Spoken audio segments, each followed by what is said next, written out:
بسم اللہ الرحمن الرحیم۔ انشاءاللہ اگلا سوال مائک سے لیا جائے گا۔ السلام علیکم،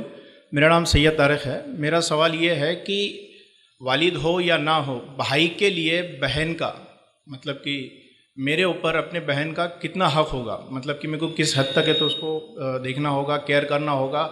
کیا کیا حق ادا کرنا ہوگا۔ اگر نکاح کر کے دے چکا ہے، پھر واپس اگر گھر آ گئی ہے بہن، پھر اس کو واپس اس کے دوسرا نکاح کر کے دے رہے، پھر وہ آتی ہے، پھر وہ نکاح کر کے دیتے، پھر کچھ وجہ سے آنا ہوتا ہے، تو یہ کس حد تک بھائی نے اس کو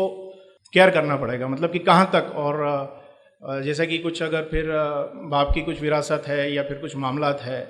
تو اس کا کیا معاملہ ہو؟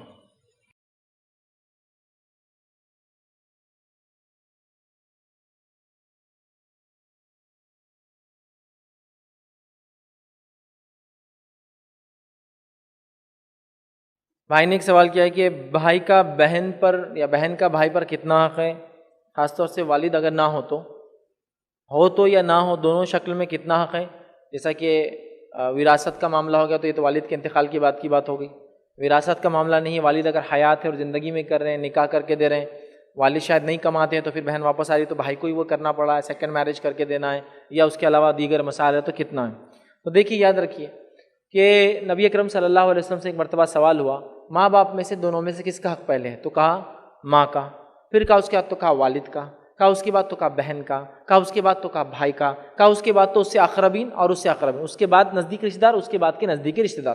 تو اس حدیث میں پتہ چلا پہلے ماں کا حق ہے والدہ، پھر والد کا حق ہے، پھر بہن ہے، پھر بھائی ہے۔ تو پتہ چلا بہن کا بھی بڑا حق ہے، یاد رکھیے۔ تو لہٰذا آپ جو کچھ اس کے لیے کر سکتے ہیں اپنی جان پہچان اور اپنی اکنامیکل کنڈیشن کے اندر وہ سب کچھ کرنے کی کوشش کریں، انشاءاللہ العزیز اللہ رب العزت آپ کو اس کا بہترین بدلہ دیں گا، چونکہ آپ کی بہن ہے اور ساتھ میں ظاہر سی بات ہے اس کی ذمہ داریاں آپ سے مختلف ہیں۔ جیسا کہ آپ مال کا خرچ کرنا تو عموماً عورتیں کماتی نہیں تو آپ کو ہی خرچ کرنا ہے، تو آپ کو جہاں تک ہو سکے وہاں تک یہ کرنے کی کوشش کرنا چاہیے۔ لیکن اس معاملے میں ایک چیز ضرور دھیان رکھیں کہ کیا ایسا تو نہیں ہے کہ ہماری بہن میں کوئی مسئلہ ہے جس سے یہ مسائل سارے شروع ہو رہے ہیں؟ کبھی پرابلم ہمارے خاندان، ہماری سوسائٹی، ہمارے گھر کا ہے جس سے وہ پرابلم میں زیادہ ہے جن کے پاس سے آپ کے پاس آ رہی ہے۔ تو یہاں اصلاح کا پہلو بھی ہونا چاہیے، نصیحت، واعظ، تاکید، ٹوکنا جس کو روکنا کہتے ہیں وہ بھی چالو ہونا چاہیے۔ لیکن یہ سب کرنے کے بعد بھی اس کی تقدیر میں اللہ نے لکھا تھا، سب کچھ اچھا آپ نے کیا، سب کچھ دیکھا، بہت بااخلاق ہے، سب کچھ ہے،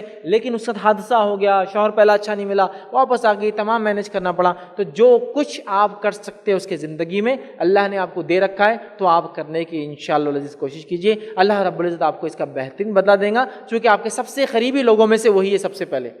آپ کی بہن، پھر آپ کے بھائی، شادی ہو جائیں گے تو پھر جاتے آپ کے بھائی، پھر آپ کی بہن رہیں گے، ٹھیک ہے؟ تو لہٰذا آپ جو کچھ اس کے لیے کر سکتے ہیں کرنے کی انشاءاللہ عزیز